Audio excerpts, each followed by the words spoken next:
Vous pensez qu'Animal Crossing, c'est un jeu tout joyeux, tout gentil et tout coloré? Eh bah, vous avez peut-être tort. Aujourd'hui, pour Halloween, on va voir ensemble l'une des plus grosses creepypastas de la licence Animal Crossing. Si jamais vous êtes jeune ou que vous êtes très sensible aux histoires d'horreur, faites attention en regardant cette vidéo. Je sais que je ne suis pas le premier à parler de ça sur YouTube, mais je voulais quand même le faire à ma façon car c'est un sujet que j'apprécie beaucoup.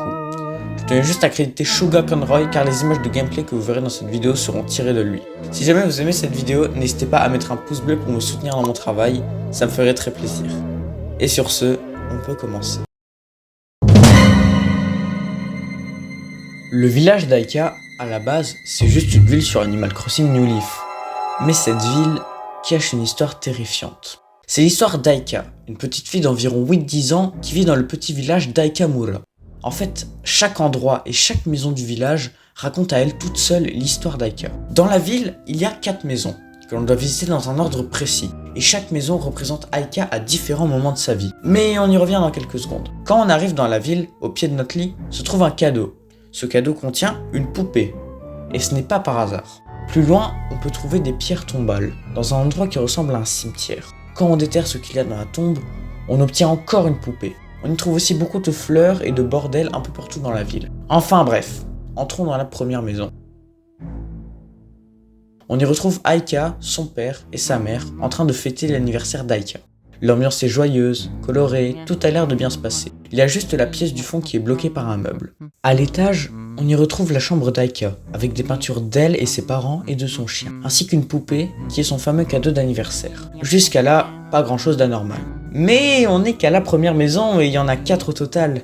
Allons faire un tour dans la deuxième maison. On y retrouve une multitude de panneaux exit et une multitude de tabourets. À l'étage, on retrouve 2 statues avec une pomme juste devant représentant Adam et Ève commettre le péché, selon la religion chrétienne. Au sous-sol, on y retrouve un dîner avec plusieurs poupées. Mais quand on fait le tour de la table, on peut retrouver la poupée d'Aika avec une hache dans son dos. On peut donc supposer que la poupée prépare un mauvais coup. Les autres pièces sont plus mystérieuses.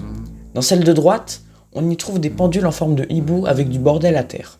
Dans celle de gauche, on y retrouve la poupée, en train de regarder un requin dans une bassine, avec des roues multicolores partout dans la pièce. Dans la pièce du fond, on y retrouve tout plein de jouets, peut-être ceux d'Aika, y compris la poupée. On n'a pas de réelles explications sur ces 3 pièces, on peut juste faire des hypothèses. Mais bon, passons à la troisième maison. À l'entrée, on y retrouve la poupée d'Aika avec sa fameuse hache juste devant elle, dans un labyrinthe de bibliothèque. Dans le coin supérieur gauche, on peut y trouver un tableau d'Aika et sa mère. Et dans le coin supérieur droit, un tableau de toute la famille. Dans la pièce du fond, se trouve une vingtaine de pages de livres au sol et 2 livres, un ouvert et un fermé, dans 2 vitrines différentes. Dans la pièce de droite, on y trouve simplement un piano avec 8 œufs posés devant. C'est quand même assez étrange et on n'a pas vraiment d'explication non plus.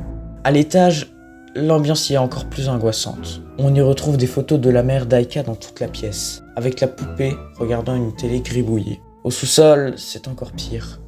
On y remarque une pièce à l'apparence abandonnée. Il y a un lit avec une empreinte d'un corps dessus, ce qui signifie qu'il y a eu un meurtre sur ce lit. La poupée est là, c'est elle qui a commis le meurtre.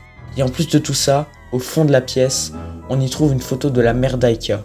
Serait-ce elle qui a été tuée? Il est l'heure de voir la dernière maison.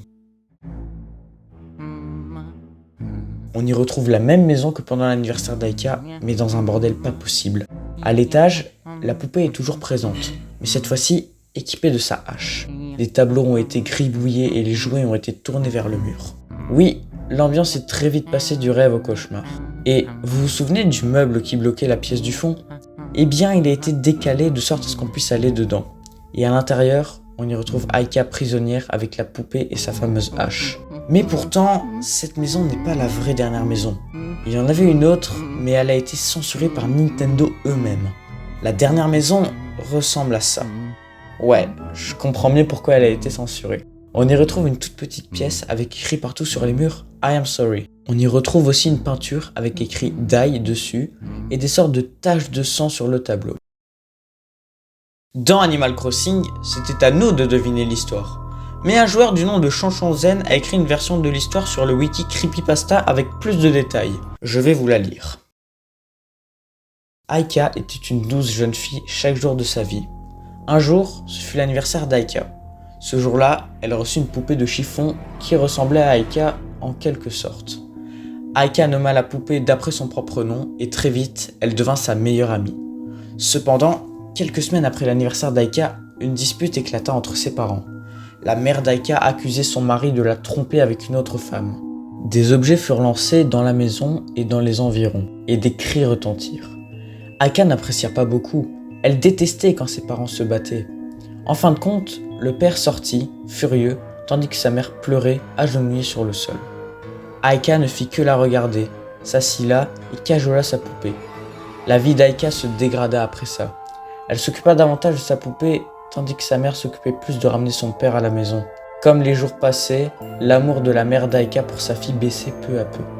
Elle oublia vite ce que c'était que d'aimer sa propre fille. « J'aime ma maman, se répétait Aika. Elle enlaça simplement sa poupée plus étroitement, lui donnant la capacité de vivre. La poupée devint peu à peu jalouse de voir Aika aimer plus sa mère qu'elle. Alors la poupée vint et tua la mère d'Aika.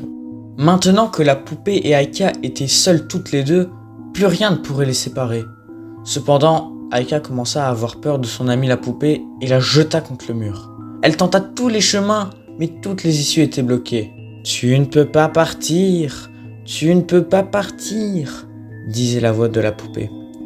Pour mettre fin à ce cauchemar, Aika décida de se rendre sur la plage, de retirer ses chaussures et de prononcer la phrase « J'aime ma maman, je veux être avec elle » avant de se jeter à l'eau et de mettre fin à ses jours.